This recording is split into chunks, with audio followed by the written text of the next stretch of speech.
Olá pessoal, estamos iniciando o penúltimo vídeo dessa série. No primeiro vídeo nós abordamos a situação brasileira de saúde, a gente viu o que vem interferindo no comportamento e nos hábitos do brasileiro.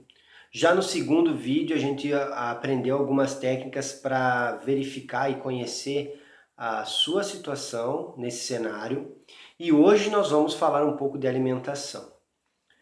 O material que eu trouxe aqui ele vai estar disponível para vocês baixarem. Podem observar que é uma publicação do Ministério de Saúde, é uma publicação do governo, que se chama Guia Alimentar para a População Brasileira.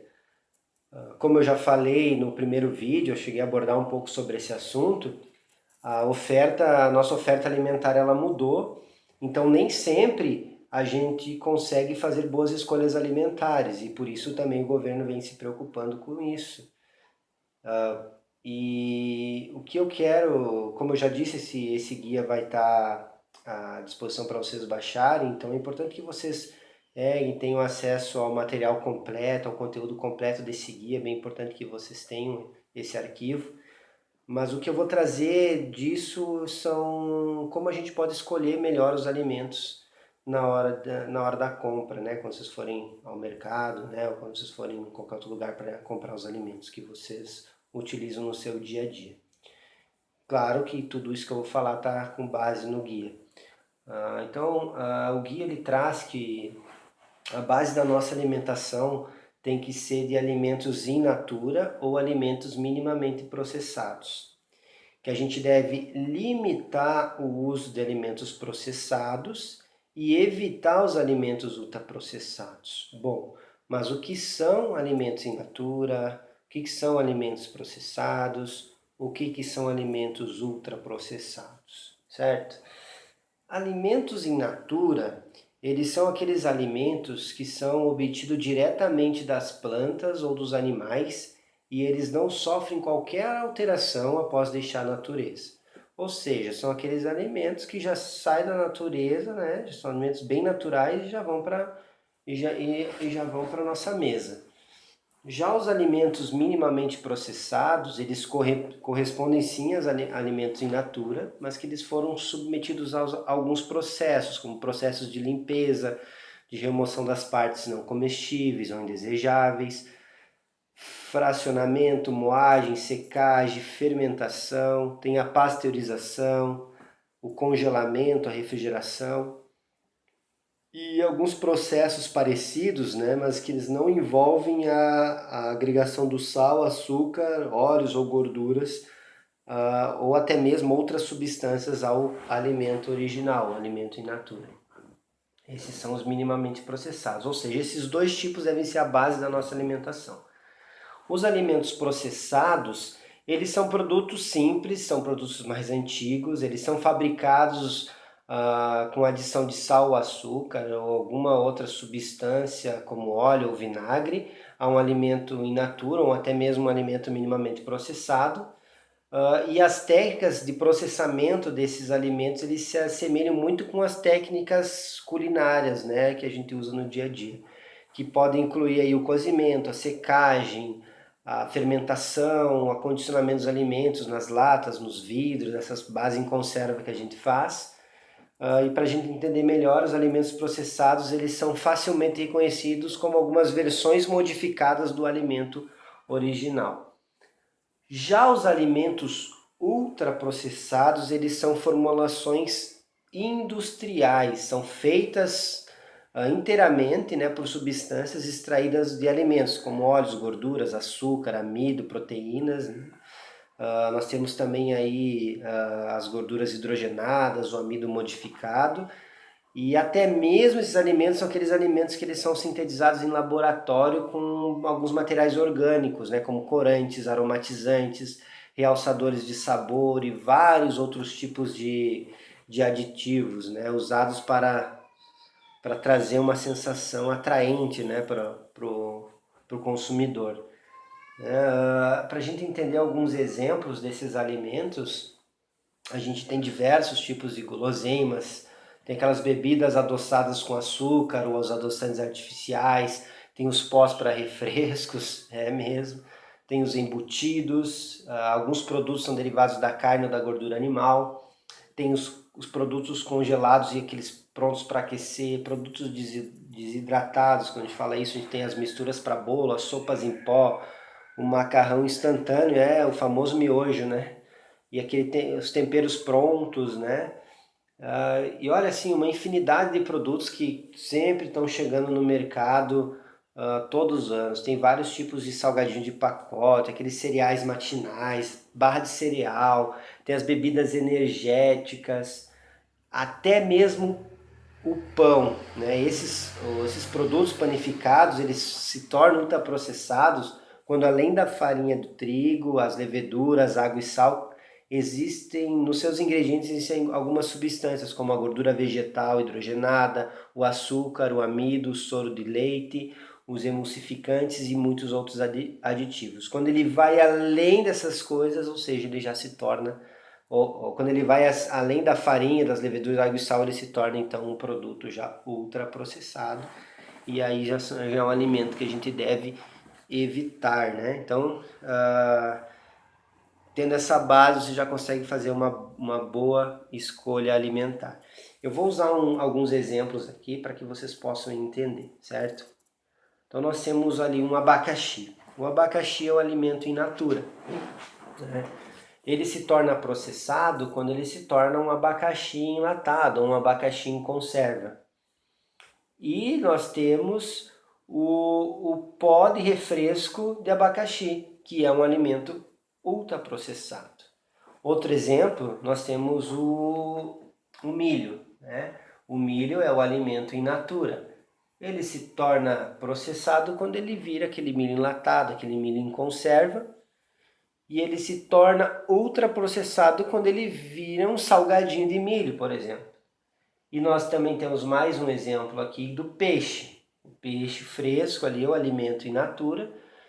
Nós temos ele processado quando ele vira o peixe em conserva, o peixe enlatado, e ultraprocessado quando ele vira um peixe empanado, ou os famosos nuggets, né? Então agora nós já temos uma base aí de como fazer uma boa escolha alimentar, perfeito? Para exemplificar um pouco mais, eu trouxe aqui alguns exemplos que estão no guia das principais refeições com base em uma alimentação in natura, né? São 8 exemplos de cada refeição, começando pelo café da manhã. Vocês podem perceber que nesses exemplos a presença constante aí do consumo de frutas e leite nas primeiras refeições do dia. Em alguns exemplos ali, tem um exemplo ali em que o leite é substituído pelo suco de laranja, por exemplo, como suco de fruta, né? Percebem também que alguns alimentos são da região que a pessoa mora, são as preferências regionais, como temos a tapioca, o cuscuz, o bolo de milho. Tem o pão ali, ó. O pão, daquele pão, como eu falei, aquele pão mais natura, sem aquelas quantidades de aditivos, né? Mas também temos o pão de queijo, que a gente pode ver que alguns alimentos processados eles podem ser integrados à alimentação, desde que essa alimentação seja como base os alimentos in natura ou minimamente processados. Já que nós temos os exemplos do almoço, né? Podem perceber que em quase todos os exemplos temos o consumo do arroz e do feijão. Onde não tem o feijão tem a lentilha.